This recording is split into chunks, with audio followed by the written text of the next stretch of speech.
Assalamualaikum warahmatullahi wabarakatuh.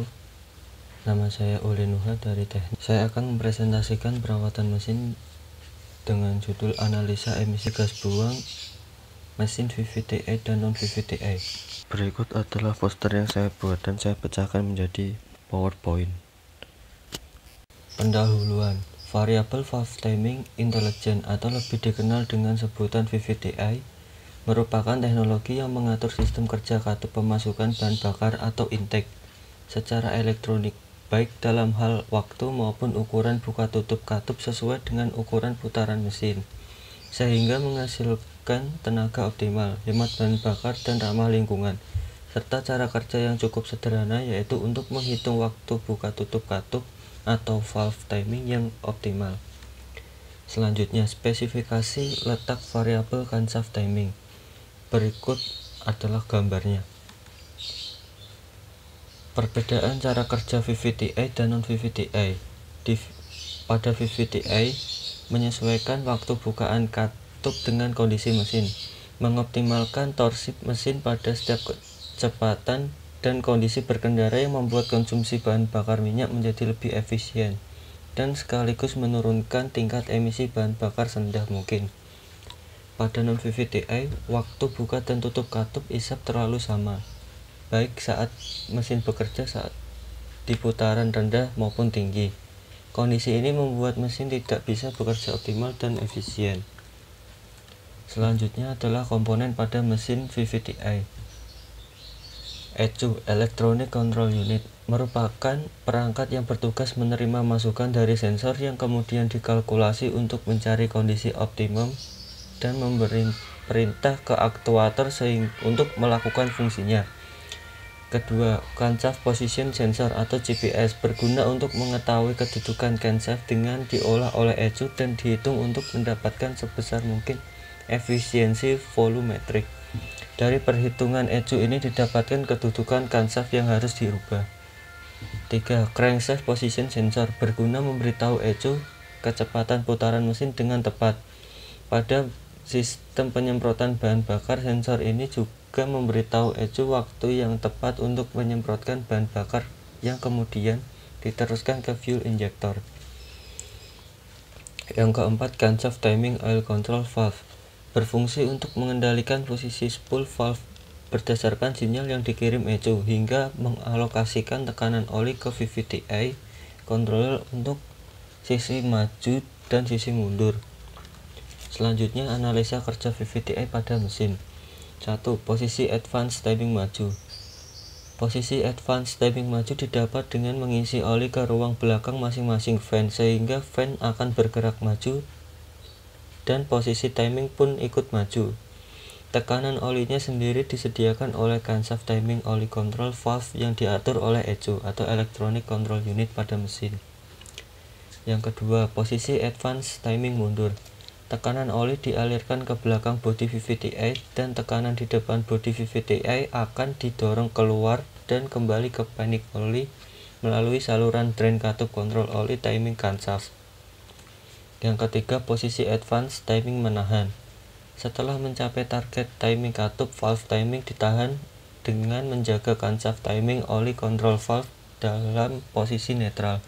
Meskipun status traveling berubah, hal ini menyetel timing katup pada posisi target yang diinginkan dan mencegah oli mesin habis ketika oli tersebut tidak diperlukan. Selanjutnya, analisa emisi gas buang mesin VVT-i dan non-VVT-i. 1. Mesin bensin modern memiliki efisiensi rata-rata sekitar 25% sampai 30% bila digunakan untuk daya mesin. 2. Perbandingan antara sistem VVT-i dan non-VVT-i terhadap tingkat emisi gas buang CO sesuai dengan putaran mesin atau RPM, yaitu bahwa dengan sistem VVT-i nilainya lebih rendah dibanding dengan sistem non-VVT-i. 3. Perbandingan antara sistem VVT-i dan non-VVT-i terhadap tingkat emisi gas buang CO2 sesuai dengan putaran mesin atau RPM, yaitu bahwa dengan penggunaan sistem VVT-i lebih tinggi dibandingkan non-VVT-i. 4. Perbandingan antara sistem VVT-i dan non-VVT-i terhadap tingkat emisi gas buang CO yang sesuai dengan putaran mesin atau RPM, 4. Perbandingan antara sistem VVTi dan non-VVTi terhadap tingkat emisi gas buang Hc sesuai dengan putaran mesin atau RPM, yaitu bahwa dengan sistem VVTi pengeluaran gas buang Hc nilainya lebih rendah dibanding dengan non-VVTi. 5. Perbandingan antara sistem VVTi dan non-VVTi terhadap tingkat emisi gas buang O2 nilainya lebih tinggi pada putaran 1000 rpm dibanding dengan non-VVTi. Selanjutnya adalah tabel emisi gas buang mesin VVTi dan non-VVTi. Pada emisi gas CO atau karbon monoksida, di putaran mesin 1000 rpm gas buang CO pada mesin VVTi 0,08 dan gas buang CO pada mesin non-VVTi di 0,26.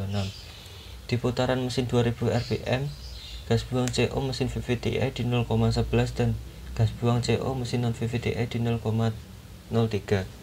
Putaran mesin di 3000 rpm gas buang CO mesin VVTi di 0,009 dan gas buang CO pada mesin non VVTi di 0,03. Sebelah tabel berikut adalah grafik dari emisi gas CO. Pada emisi gas CO2 atau karbon dioksida di putaran 1000 rpm gas buang CO2 mesin VVTi di 2,9 dan gas buang CO2 mesin non VVTi di 0,8. Pada putaran mesin 2000 rpm gas buang CO2 mesin VVTi di 4,2 dan gas buang CO2 mesin non VVTi di 1,7. Di putaran mesin 3000 rpm gas buang CO2 mesin VVTi di 3,19 dan gas buang CO2 mesin non VVTi di 1,7. Dan di sebelah tabel berikut adalah grafik dari emisi gas CO2. Pada emisi gas Hc atau hidrokarbon di 1000 rpm gas buang Hc mesin VVTi di 27 dan gas buang Hc mesin non VVTi di 38. Pada putaran mesin 2000 rpm gas buang Hc mesin VVTi di 21 dan gas buang Hc mesin non VVTi di 30. Di putaran mesin 3000 rpm gas buang Hc mesin VVTi di 22 dan gas buang Hc mesin non VVTi di 30.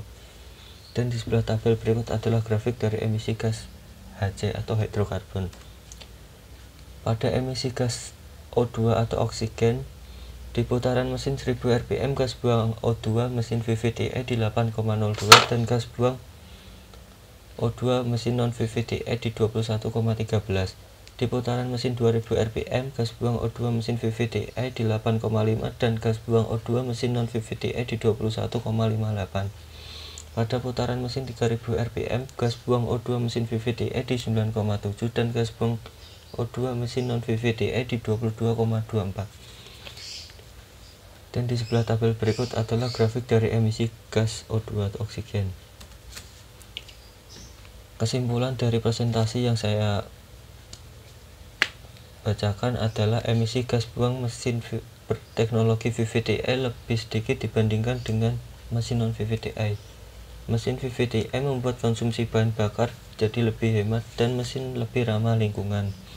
Adopsi teknologi VVTi pada mobil juga memberikan kelebihan, yaitu minimnya biaya pemeliharaan. Sekian presentasi yang saya sampaikan. Wassalamualaikum warahmatullahi wabarakatuh.